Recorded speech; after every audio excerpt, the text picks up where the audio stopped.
Hey there! Most people think Shopify's free trial is just 3 or 14 days. But what if I told you there's a way to get a 120-day trial for just $1 a month? 4 weeks isn't enough time to add products, customize your store, set up payments, and shipping. You'd be stressed the whole time. But 4 months?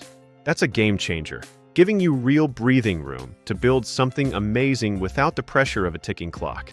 First, click the link in the description to reach Shopify's trial page, where you'll see the 3-month free trial offer.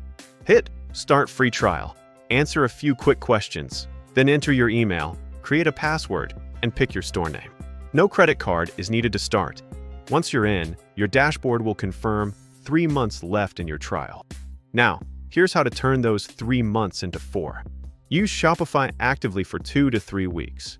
Build your store, add products, and set up your branding to show you're serious. Around day 60 to 70 of your trial, contact Shopify customer support through their help center. Politely explain you need 1 more month to finish and launch properly. Shopify customer care often grants an additional 30 days, bringing your total to 120 days. The key is timing. Ask when you still have 3 to 4 weeks left. If this video helped, smash that like button and subscribe for more tips. Drop a comment and let me know what you're planning to sell.